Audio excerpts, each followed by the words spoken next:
let me jump back in time about a year. This is the Washington Times, January 5th, 2022. I'm sorry, 2024. Riot Act. Feds go hard on January 6th defendants, but dismiss most Portland riot cases. Now, again, this article's a year old, so a lot of the numbers in this article have changed over time.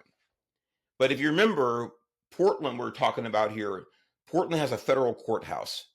And during the Summer of Love, during the George Floyd riots in 2020, the Portland federal courthouse, it's important, federal courthouse, was attacked. It was vandalized. It was burned. It was under siege for weeks. And this happened just very, very soon before the January 6th caper in Washington, D.C. So Alexandra Yuton was part of the mob that attacked a federal building, smashing windows and lighting fires to sow displeasure with the government. Miss Yuton was charged with assaulting a federal officer. Authorities said she used a shield to smash an officer in the helmet. Very important, because a lot of my friends out there are very angry that President Trump pardoned or commuted the sentences of some of the people who actually attacked officers on January 6th. So she was arrested originally for that assault, along with burning federal property. Miss Yuton was lucky. Her mob was attacking the federal courthouse in Portland, Oregon, in part of the chaos that engulfed cities across the country in the summer of 2020, rather than the mob that attacked the U.S. Capitol on January 6, 2021. Federal prosecutors worked out a diversion agreement with Miss Yuton and dismissed her charges in March of 2021 after she completed 30 hours of community service.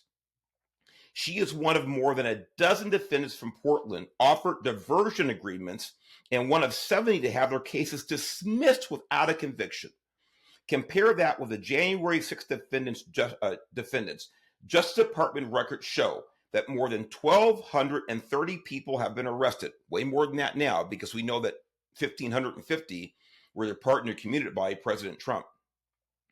Of those, about 440 were charged with felonies such as assaulting or impeding a law enforcement officer, much the same conduct as in Portland. Now, remember, the number of these people whose cases were dismissed or they got diversion. In other words, okay, your penalty is going to be reduced to misdemeanor, you complete some community service, and your conviction goes away altogether, including people who assaulted peace officers in Portland, federal officers, committed felonious vandalism, burning and destroying property and federal property. Diversion or completely dismissed. Now remember, this is the same federal government prosecuting people in Washington, D.C. that were ostensibly prosecuting people in Portland, Oregon for the same or very similar, they were the same offenses. One was the U.S. Capitol, one was a federal courthouse, a federal building. And by the way, because they were angry with the government in Portland. But most of them got nothing. They got no time. They got diversion or very light sentences. The same federal agency that prosecutes federal crimes. I do not see the consistency. I'm sure you do not either. The department documents show that not one January 6th defendant has been offered a diversion agreement, in which cases are dismissed if the defendant meets terms such as performing community service. Saturday marks 3 years, again, this is a year-old article, 3 years since the assault on the Capitol. The federal justice machinery is still pursuing those who breached the building, disrupting the counting of the Electoral College votes, and sparked mayhem that left one protester dead. The Washington Times reviewed 93 cases filed in the first 18 months after the start of the Portland riots. Of those, only 15 went to findings of guilt. One was dismissed because the defendant died before resolution. One failed to appear, and 5 were dismissed because of state prosecution. Another case was closed without final disposition listed in the case.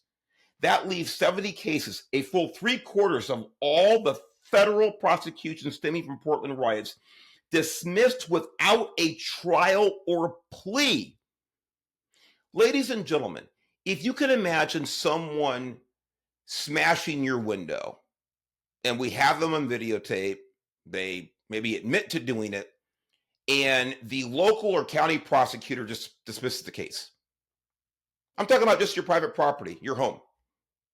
You would say, what the hell is going on? This person just committed $1,000 worth of damage to my home. In most cases, I don't know about California, maybe now in California, that's a felony, and the case gets dismissed. These are people who committed felonies against federal officers and federal property, and the vast majority have their cases dismissed in Portland.